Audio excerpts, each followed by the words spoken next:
Yo mon gars, chaque soir à 17h30 sur Twitch, on se tape le marathon lecture du Big Tree. Mais rejoins-nous mon gars, qu'est-ce que t'attends? Le lien est en description. Chapitre 5, le roi des pirates et la fine lame. Ah, jolie illustration, hein. Zoro en arrière-plan qui boit. La pose stylée, hein. Et Luffy, même avec des animaux, il leur volait leur bouffe ou leur nourriture ou leur boisson, je sais pas quoi. Peu importe lui.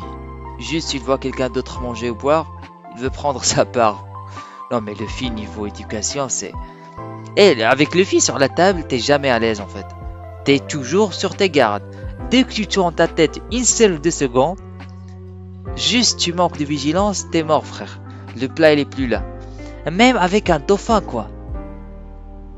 Wesh. Tu vas te dépêcher de lâcher le morceau. Où est le sable de Zoro? Je vais te le dire, mais s'il te plaît, arrête de me traîner par terre.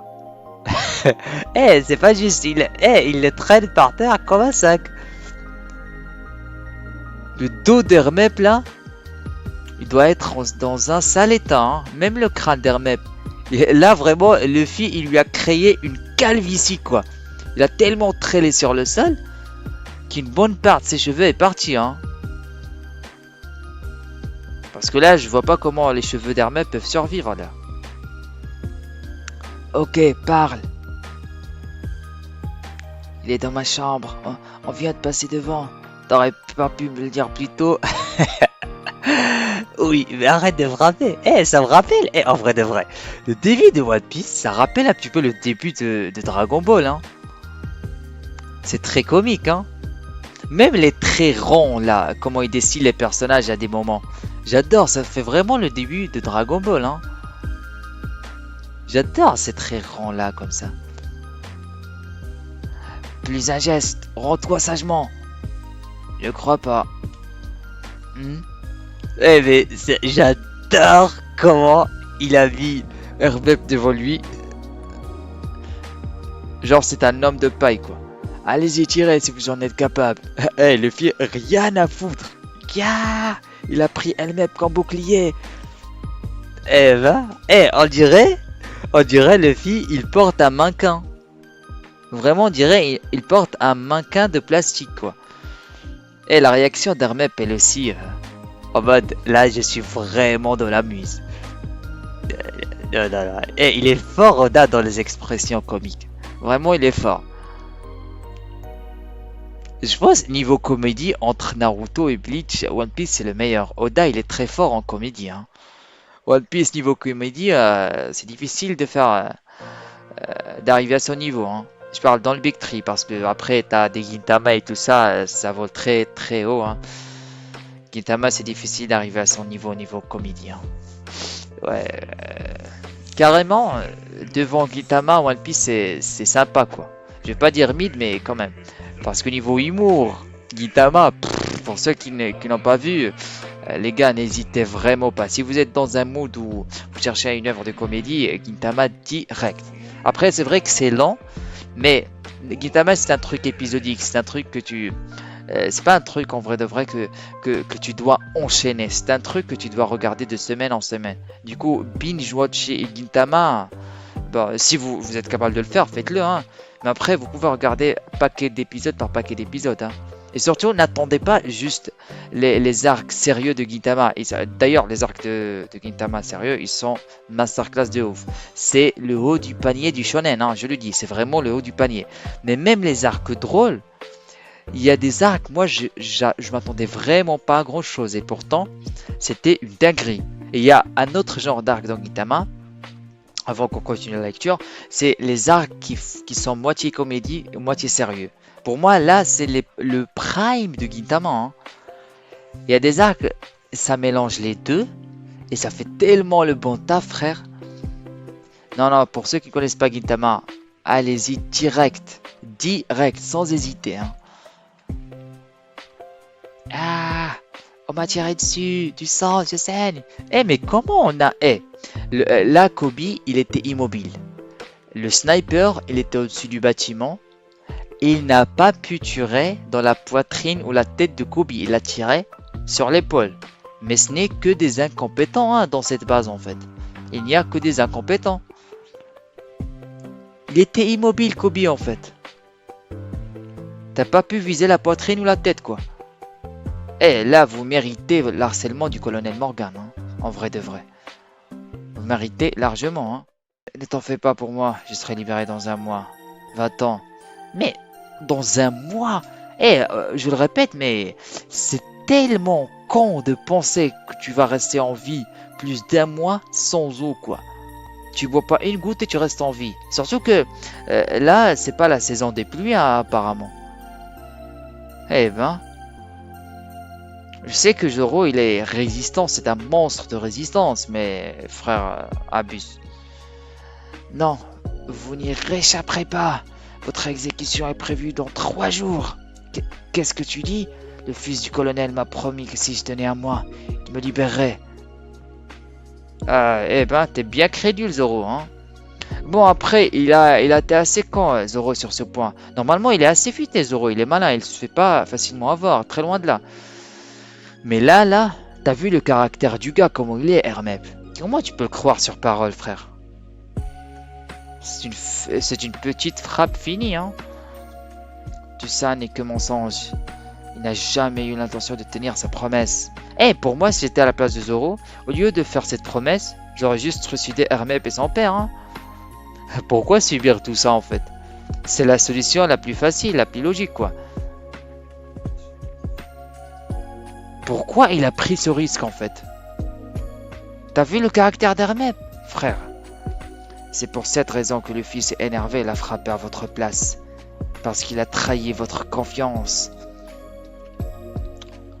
Ce n'est pas vrai. Il n'y a plus rien à faire. La marine est désormais votre ennemi. Je vous en supplie. Promettez-moi de venir en aide à Luffy si j'ai des nouveaux liens. Ah ouais, c'est Kobe qui a créé ce lien d'amitié entre Zoro et Luffy. Hein. Merci Kobe quoi. Il m'a sauvé la vie. Je ne vous demande pas de devenir pirate, mais Luffy est vraiment quelqu'un de très fort. Mais Kobe, c'est vraiment le gars à avoir à ses côtés si on veut créer des liens d'amitié. Hein. C'est vraiment le beau pote. Hein. Par contre, si je veux draguer une meuf, jamais je ramènerai Kobe. Hein. Frère, non, ça fait pas... On dit souvent que nos amis sont à notre image, mais là, il va vraiment pas me faire honneur, Kobe. Hein. Mais merci quand même. Si vous faites équipe, je suis persuadé que vous parviendrez à vous enfuir de cette ville. Je suis désolé Kobe, mais ils n'ont pas besoin de faire équipe pour s'enfuir de cette ville. Hein. Parce que Zoro tout seul, il peut gérer Morgan. Et Luffy aussi. Hein. Kobe, tu les connais pas encore. Hein. Attends, mais c'est étonnant. Regardez le nombre des soldats dans la base. Ils ne se sont pas dit en fait, allez, on va faire une mutinerie contre le colonel en fait. Parce que s'ils l'avaient fait, vu le nombre de soldats, ça aurait pu donner quelque chose. Hein. Ça aurait pu donner un bon résultat. Mais ils l'ont pas fait. Ils préfèrent jouer à la carte de la lâcheté. La carte des aveugles. Ok. Là, ils préfèrent tuer un innocent parce que la Kobe c'est un innocent. Ils préfèrent vraiment tuer un innocent. Hein. C'est sa 2 millième défaite face à Kuina. Ça alors. Je ne me souvenais plus qu'il ait perdu autant de fois en fait. 2000. Le mec il est vraiment déterminé hein. Vraiment hein. 2000. Non mais là c'est plus qu'un guy qui fait chier Kakashi à chaque fois mais 2000. Mais c'est pire qu'un guy là. Kuina, battons-nous avec de vrais sabres. Tu acceptes? Moi, volontiers. Ah ouais, elle en a pas marre hein. Imagine tu bats un mec 2000 fois. Et 2000 fois il vient le mec, il te défie. À un moment t'en as marre hein. Elle dit oui avec le sourire. Soit elle a rien à faire de ses journées, soit elle aime vraiment victimiser le gars. Hein. Parce que là c'est du harcèlement carrément. Imagine tu bats un gars 2000 fois. Il te demande encore une fois de combattre et tu acceptes avec le sourire. Mais là c'est de la méchanceté gratuite là, c'est pas possible. Là vraiment après 2000 fois c'est de la méchanceté gratuite. Non, parce que juste dites-moi une seule raison qui peut pousser une personne à combattre, à accepter le défi d'une personne qu'il a défié après 2000 fois. Regardez son sourire en fait. Mais c'est de la malice ça. Vraiment. C'était un démon sur pattes cette fille en fait. Elle veut vraiment écraser son ego, hein. D'ailleurs, elle a vraiment écrasé son ego. Tu sais, Zoro, tu répètes souvent que tu souhaites devenir le plus grand sapeur du monde. Mon père, lui, m'a toujours dit que c'était impossible pour une fille. Ah ouais, jolie l'éducation, hein. Wesh, il a détruit sa fille. Ah oui, je me souvenais plus de ça en fait, c'est son père qui lui disait ça, hein. Tu as tellement de chance d'être un garçon. Moi aussi, j'aimerais devenir la plus forte. Eh, mais lui, il a détruit sa fille, hein. Oui, c'est lui qui lui a rempli la tête avec ses bêtises. Parce que, oui, oui, on peut dire que physiquement, l'homme, il est plus doté que la femme à l'âge adulte. Niveau muscle, tout ça. Mais frère, ça veut absolument pas dire que Zoro, il va devenir forcément plus fort qu'elle, hein. Parce que devenir le meilleur sapeur du monde, c'est pas juste une question de force physique. C'est surtout de la technique. Surtout de la technique, parce que Zoro, il a déjà rencontré des mecs qui étaient plus balèzes physiquement que lui, hein. Mais niveau technique, il les a dépassés. Genre, prenez l'exemple de Mihawk et Zoro, leur affrontement dans le Baratie. Zoro, si Mihawk il a battu Zoro, c'est pas à cause d'une force brute monstrueuse. C'est pas grâce à une force brute monstrueuse. Mais on a clairement vu que il maîtrise tellement sa technique qu'il a pu le battre avec un tout petit couteau, hein. Du coup, s'il y a un facteur qui joue pour être le meilleur sabreur, c'est la technique. C'est la maîtrise des sabres, c'est pas la force brute. Wesh, le père de Kuina, il a dit de l'aider. En plus, il a traumatisé sa fille, hein. Wesh, c'est vraiment le pire père, lui. On dit souvent que Dragon, c'est le pire père, il a abandonné le fille et tout ça. Mais le père de Kuina, c'est vraiment le pire. Tu as tellement de chance d'être un garçon. Moi aussi, j'aimerais devenir la plus forte. Et la pauvre, franchement, au lieu de ça, ma poitrine commence à gonfler et... C'est quoi le rapport en fait? J'imagine même pas les conversations du père et de Kuina lorsqu'ils sont seuls. Je commence à douter du père, hein. Je commence vraiment à douter de lui, hein. J'aurais tant voulu naître garçon. Cesse de te lamenter alors que tu viens juste de me foutre une raclée. C'est une attitude déloyale. Je te signale que c'est toi l'objectif que je me suis fixé. Ah ouais, Zoro, il est hors de lui. Ah, merci Zoro, hein. Et il est plus mature que le père de Kuina en moi. Zoro, ce n'est pas une question de sexe. Tu répéteras le même refrain le jour où je te battrai enfin, comme s'il était question d'autre chose que du talent. Ah ouais, c'est ce que je disais, hein. C'est vraiment pas une question de force brute. J'ai l'air de quoi, moi, à m'entraîner tous les jours dans le seul espoir de me battre? J'ai l'air d'un idiot. Vraiment, Zoro, niveau maturité, il écrase le père de Kuina, hein. Il est plus pertinent, hein. Vraiment, son argumentation, elle est bien plus pertinente. Et c'est un gamin en plus. Donne-moi ta parole, promets-moi qu'un jour, l'un de nous deux deviendra le meilleur sapeur du monde. Nous sommes rivaux, Kuina. Il lui a porté la poisse, je pense. Il lui a vraiment porté la poisse. Dans quelques cases, c'est la tragédie, frère. Qu'est-ce que tu peux être bête, Zoro, et si nul? Promis. Zoro, il est arrivé un accident à Kuina. Wesh, elle a chuté dans les escaliers, c'est-tu... Et je dois pas rigoler, mais vraiment. Il y a deux choses qu'il faut rigoler, là. Premièrement, le fait que Zoro, il a probablement porté la poisse à la meuf, là. Mais surtout, et deuxièmement, surtout que la meuf, elle est morte en tombant des escaliers. Mais j'ai jamais compris ça, en fait. La meuf, elle est talentueuse de ouf. Elle a battu Zoro plus de 2000 fois. Elle est morte en tombant des escaliers. Jamais Zoro, il meurt comme ça, quoi. Mais jamais. C'est quoi cette mort débile? En fait, je trouve, dans One Piece, c'est la mort la plus débile qu'on a eue, hein. Mourir en chutant des escaliers. Mais qui meurt comme ça, en fait? Même dans notre vie, la mort, elle est ridicule, en fait. Même dans la vraie vie, cette mort, elle est ridicule, frère. Wesh. Il s'est passé quoi dans la tête d'Oda, en fait? Mais c'est incohérent, hein. Vraiment incohérent. Un personnage de One Piece aussi fort, aussi talentueux, qui meurt en chutant des escaliers, frère. Non, ça n'est pas possible. Hier encore, tu me donnais ta parole. Attends, je rigole parce que je rigole parce que là, Zoro, il se ramène au funérailles avec ses sabres. Mais qui fait ça, frère? Eh, mais Luffy et Zoro, c'est vraiment des fous. Tu peux pas les mettre dans une case en fait. Niveau vie sociale, ils sont à part ces deux-là. Vraiment. Niveau code social, c'est des extraterrestres. Il vient au funérailles avec ses épées, quoi. Tu n'as pas le droit. Zoro, arrête. Les humains sont des choses bien fragiles. Maître, laissez-moi prendre son sabre. Bien sûr, il est à toi.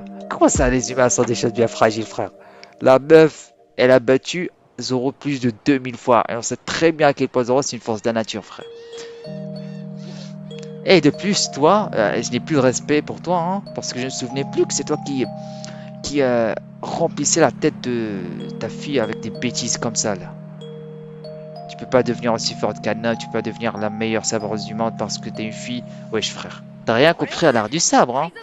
Là, c'est pas de la misogynie, je suis désolé, mais là, c'est vraiment pas de la misogynie. C'est juste le mec qui n'a pas compris l'art du sabre. Parce que peut-être c'est de la misogynie parce que plus tard dans l'arc d'Alabasta, on va très bien voir que il y a eu un flashback de Zoro où son maître, là, Kyushiro, si je me souviens très bien de son nom, il lui a dit que l'art du sabre, c'est plus que de la force brute. C'est vraiment plus que de la force brute. Je sais plus le terme exact qu'il a utilisé, mais peu importe. Contre Mister One, là, quand Zoro il se battait contre Mister One. Et là, il est en train de dire que, vu que Kuina n'a pas la force brute nécessaire, n'a pas la force brute d'un homme et les muscles d'un homme, elle peut pas devenir une sabreuse hors pair. Et franchement, lui, c'est vraiment un hypocrite de ouf. Vraiment. C'est soit il a eu le Alzheimer, soit c'est un misogyne de ouf. Chapeau de paille. Ah ouais, je pense que Colonel Morgan, c'est le premier personnage qui appelle Luffy chapeau de paille. Alvida, elle l'a pas fait, non? Je pense lui, c'est le premier qui le fait. Chapeau de paille. Rien senti. Oh, et la gueule de Morgan. La gueule de Morgan. En fait, il était toujours dans sa petite île là. Il a jamais rencontré un fruit de démon. Il a jamais rencontré un mec puissant, quoi. Là, il voit Luffy, il se dit waouh, j'aurais pas dû le provoquer là. Là, le colonel Morgan, sa vision du monde, elle est détruite. Ha ha ha ha. Mais qui es-tu à la fin? Et regardez-moi Kobe. Et Hermep et Kobe, je le dis, ils sont très similaires. Oda, il les dessine très similairement niveau expression du visage et niveau même attitude, quoi. Il est inconscient. On dirait on lui a mis un haki de roi, quoi. Je suis celui qui deviendra le roi des pirates. Et par contre, Luffy, arrête de répéter ça à chaque fois, on a compris. C'est bon, on a compris.